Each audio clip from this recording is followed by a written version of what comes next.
Şimdi Giresun merkezdeyiz. Giresun merkezden devam ediyoruz.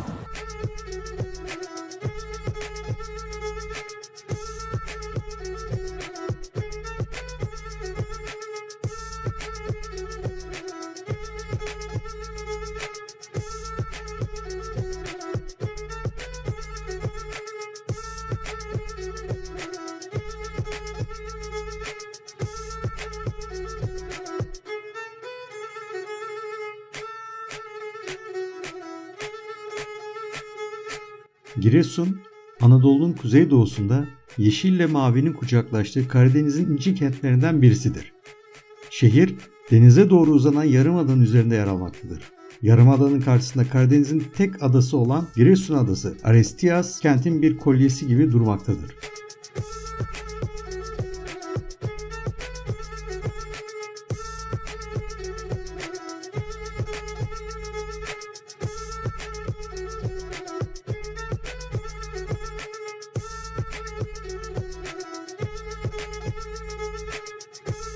Giresun ili Mustafa Kemal Atatürk'ün 19 Mayıs 1919'da Samsun'a çıktıktan sonraki dönemde olan kişisel muhafızlarının Topal Osman ve silah arkadaşlarının da memleketidir.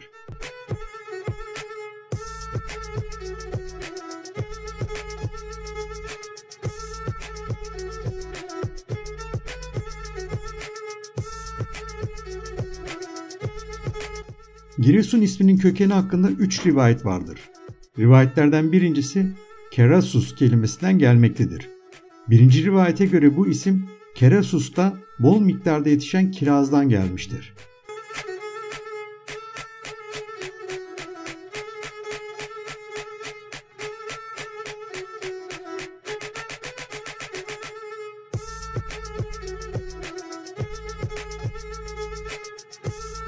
İkinci rivayete göre ise Giresun denize doğru uzanan yarımadanın üzerinde kurulmuştur.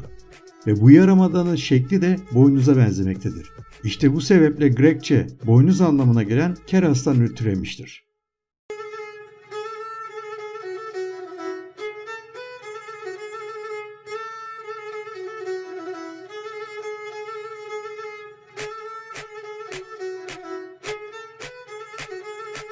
Üçüncü rivayet ise Spartaküs isyanı bastıran ünlü Romalı general Kerasus'a atfen verilmiş olmasıdır.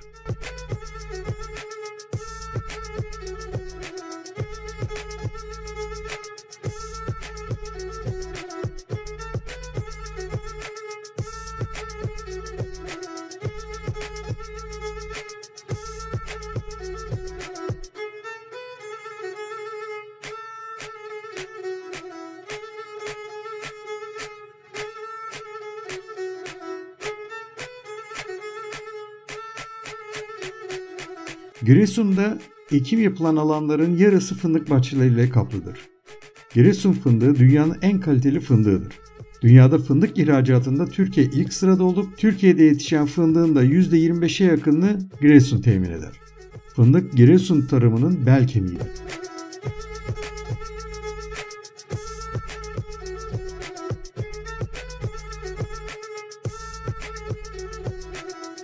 Sebzecilik de gelişmiştir. Karalahana, domates ve fasulye yetiştirilir. Meyve olarak ise elma, armut ve kiraz vardır.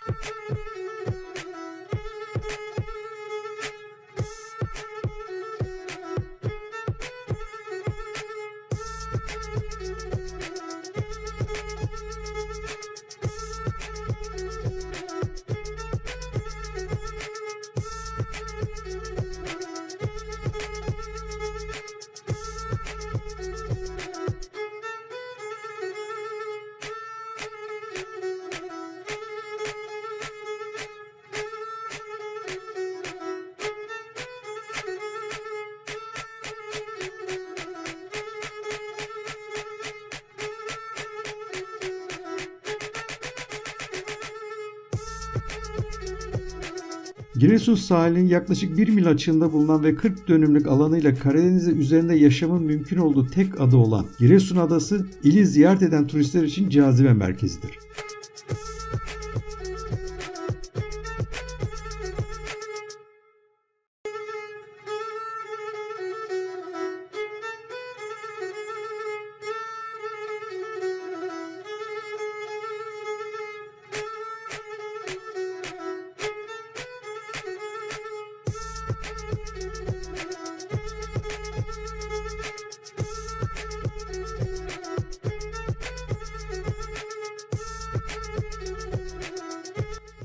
Coğrafi güzellikleri, köy hayatının kısmen devam ettirildiği yaylaların, otantik yemekleri, yöresel iletişim dillerinden biri olan ıslık dili gibi bazı halk kültürü unsurları da ilin turizm potansiyelleri arasındadır.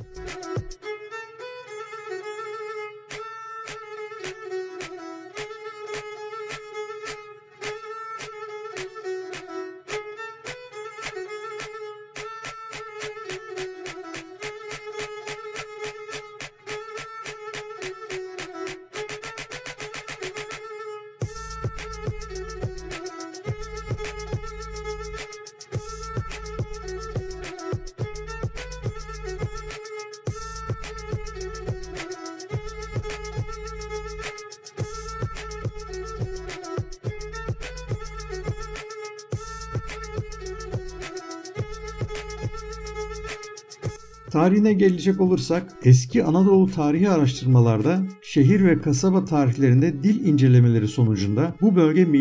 2000'li yıllardan beri Türk varlığının mevcut olduğu anlaşılmıştır. M.Ö. 7. yüzyılda İskitlerin Karadeniz'e göç etmesiyle Oğuz unsurları bu bölgeye yerleşmişlerdir.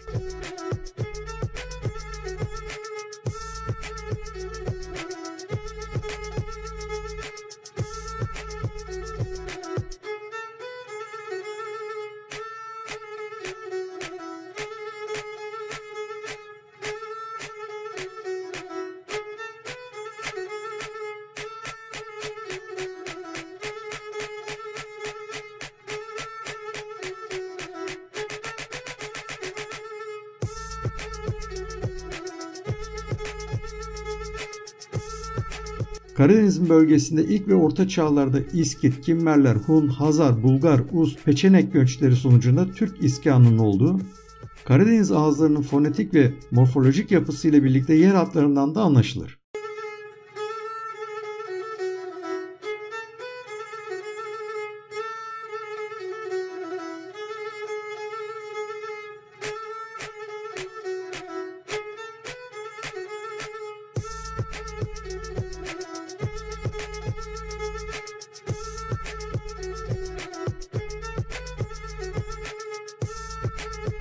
Hitit İmparatorluk dönemi tabletlerine dayanan tarihi kaynaklarda Giresun'un Azzi bölgesi sınırları içinde olduğu anlaşılmakta.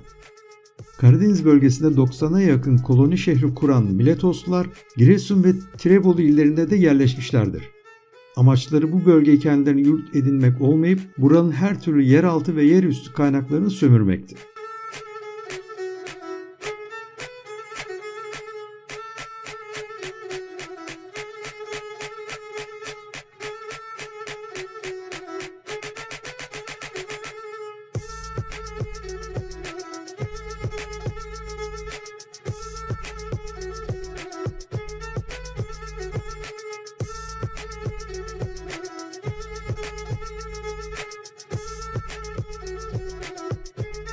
Çevresinde önemli gümüş ve demir üretim yerleri olan Giresun'da Romalılar tam bir hakimiyet kuramamışlardır. Onların döneminde de bölgede para basıldığı rivayet edilmektedir. Roma idaresinin ilk dönemlerinde Romalı yazarlardan Ammianus Marcell'e göre Romalı komutan Lucilius buraya geldiğinde yabani kiraz ağaçlarını görmüş ve bu ağacın fidanlarını Roma'ya götürmüştür. Bu bilgi kirazın dünyaya Giresun'dan yayınlandığı inancının da kaynağı olmuştur. Hatta Giresun'un ismi Kerasus'tan gelmektedir.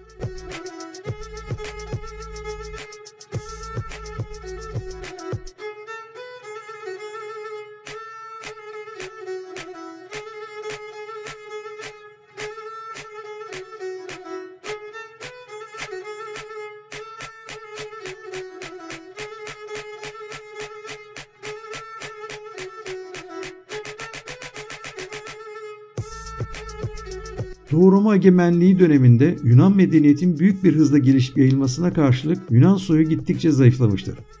Bu sebeple Doğu Roma imparatorları ülkelerinin içerisinde yaşayan ve başka soydan gelen insanları asimile etmeye çalışmışlar ve bu yolda en çok dil ve dinden yararlanmışlardır.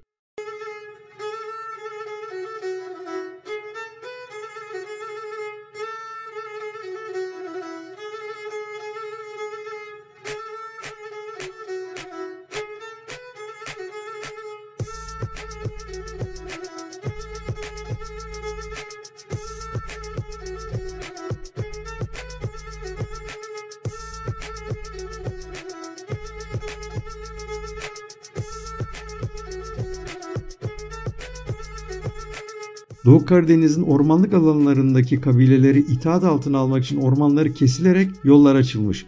Yol boylarında muhafız kulübeleri yapılmış. Hatta bir miktar Hristiyan Bulgar Türk'ü de getirilip bölgeye yerleştirilmiş.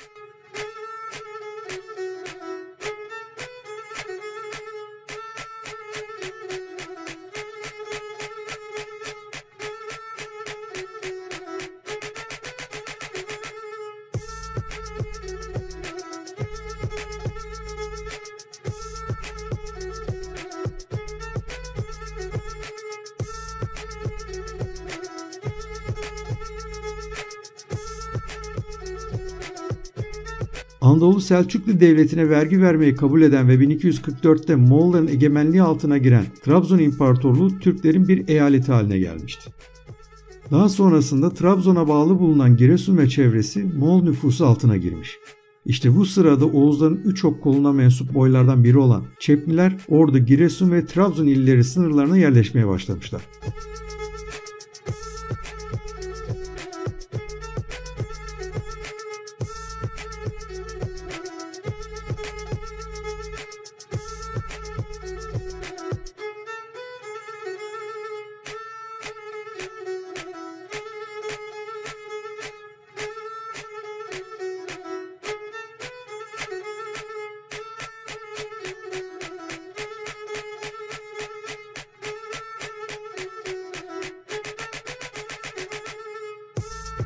Bayram Bey, Ordu ve çevresini kontrol altına alan Çepli Türkmenlerin beyidir.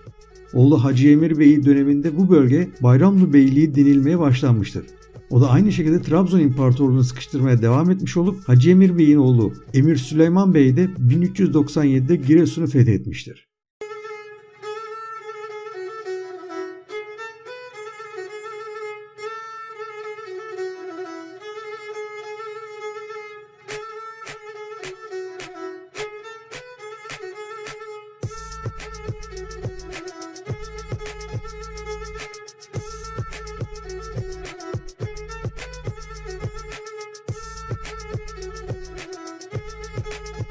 Böylece onun zamanında Giresun ve çevresinin fethi ve Türkleşmesi tam manasıyla sağlanmıştır. Bu beylik iç ve dış çatışmalar sonucu zayıflayıp Sivas hükümdarı Kadı Burhanettin'in hakimiyetine girmiş ve dolayısıyla Giresun'da bu devletin sınırları içinde kalmıştır.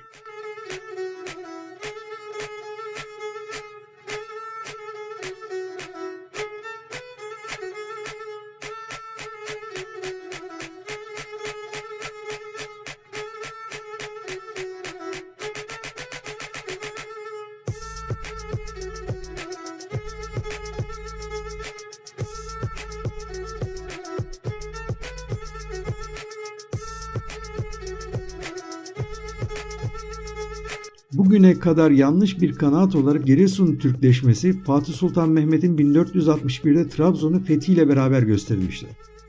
Giresun'un Osmanlı Devleti'ne bu tarihte katıldığı doğrudur. Oysa Giresun'un Türkleşmesi 1397'de Bayramlı Çepli Türkmen Beyi Emir Süleyman Bey'in Giresun'u fethetmesiyle gerçekleşmiştir. Bu yanlış kanaat yüzünden Giresun'da onun adını taşıyan hiçbir eser bulunmamaktadır. Dolayısıyla Giresun'un ilk fatihi tanınmamaktadır.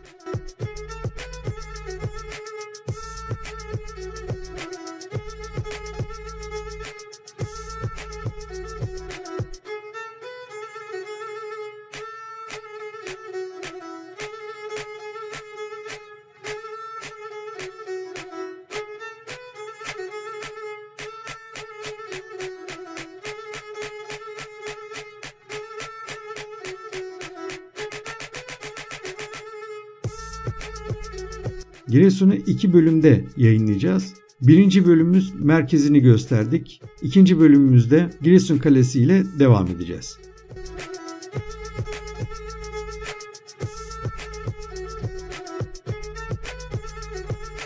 İyi seyirler.